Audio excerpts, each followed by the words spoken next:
எல்லாருக்கும் வணக்கம்.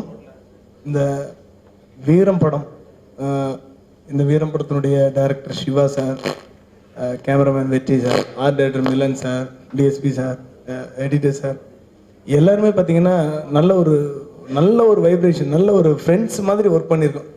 எனக்கு தெரிஞ்சு ஷூட்டிங் ஸ்பாட்லாம் பயங்கர ஜாலியாக தான் ஒர்க் பண்ணியிருக்கோம். ஸோ இந்த படத்தை பார்க்கறதுலேயே நல்ல செம்ம ஜாலியாக இருக்குது. படம் எல்லாரையும் வந்து சந்தோஷப்படுத்தும். எல்லா தரப்பட்டினருக்கும் இது பக்கா தமிழர் ஒரு படமாக இருக்கும். தமிழ் பண்டிகைக்கான ஒரு மிகப்பெரிய படம், மிகப்பெரிய வெற்றி அடையும். அவ்வளோ பெரிய சிவா சார்னாலே பயங்கர கமர்ஷியல் பண்ணுறவங்க. எனக்கு சிவா சார் கூட ஒரு 4வது படம் இது, நம்ம ப்ரொடியூசர் கூட இது 2வது படம் எனக்கு. ஸோ எல்லா விதத்துலையுமே ரொம்ப கம்ஃபர்டபுளாக ஒர்க் பண்ணியிருக்கிறோம். அஜித் சார் கூட இது 2nd ஃபிலிம். பெரிய ஆக்ஷன், நான் இது வரைக்கும் பண்ணதிலே மனசு திருப்தியாக அமைஞ்சிருக்கிற நிறைய ஆக்ஷன் சீக்வன்ஸ் இதில் இருக்குது.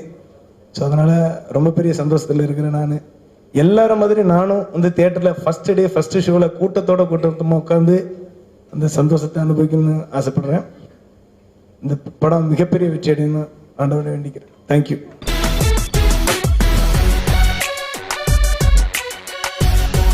இந்த படத்தில் வந்துட்டு என்னென்னா, அஜித் சார் எல்லா படத்துலையுமே ரிஸ்க் எடுப்பாங்க. இந்த படத்தில் பார்த்தீங்கன்னா டைரக்டர் சொன்னாங்க, எல்லாருக்குமே தெரியும், அந்த ஹோல் யூனிட் அங்கே நம்ம ஷூட் பண்ணதிலே பார்த்தீங்கன்னா எங்களுக்கு கொஞ்சம் பயம் இல்லாமல் இருக்கிறது தான் முதல்ல நாங்கள் பண்ணி பார்த்துட்டு அதுக்கப்புறம் தான் நாங்கள் வந்துட்டு ஆர்டிஸ்ட்டை வச்சு பண்ண வைப்போம். பட் எங்களுக்கே பண்ணத்தில் கொஞ்சம் பயம் இருந்துச்சு, இது வேணுமா வேண்டாமா அப்படிங்கிறதுல வந்துட்டு இவ்வளோ ரிஸ்க் எடுக்கிறதுக்கு ஹீரோ சார் வச்சு பண்ணுமா, டபுள் வச்சு பண்ணலாம், டூப் வச்சு பண்ணலாம் அப்படின்னு ரெடி ஆகிட்டு இருக்கிற டைமில் ஹீரோ சார் வந்து சொன்னது, ஏன் டூப் வச்சு பண்ணணும்? இல்லை சார், கொஞ்சம் ரொம்ப ஸ்பீட் இருக்குது, ட்ரெயின் ரொம்ப ஸ்பீடில் போய்கிட்டு இருக்குது, ஸோ இந்த டைமில் வேண்டாம், டூப் வச்சு பண்ணிக்கலாம். எதுக்கு டூப் வைக்கணும்? ஸோ நானே பண்ணுறேன் அப்படின்னாங்க. இல்லை சார், கொஞ்சம் ரிஸ்க். எல்லாருமே டைரக்டர் சார், எல்லா கேமராமேன் சார், நாங்கள் எல்லாம் சொன்னப்போ கூட அவங்க வந்துட்டு இல்லை அவங்களுக்கு என்ன நடக்குமோ அதே தானே எனக்கும் நடக்கும். ஸோ அவங்களுக்கு எதனா நடந்துச்சுன்னா, தப்பு நடந்துச்சுன்னா அது எனக்கும் அதே மாதிரி தான் நடக்கும்.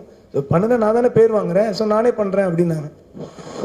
ஸோ அந்த கான்ஃபிடென்ட்டில் வச்சு நாங்கள் பண்ணோம். ரொம்ப நல்லா வந்துருந்துச்சு. அந்த எபிசோட்லாம் பார்த்தீங்கன்னு வச்சுக்கோங்களேன், ரொம்ப திருப்தியாக இருந்துச்சு. அதை வச்சு சொன்னேன்.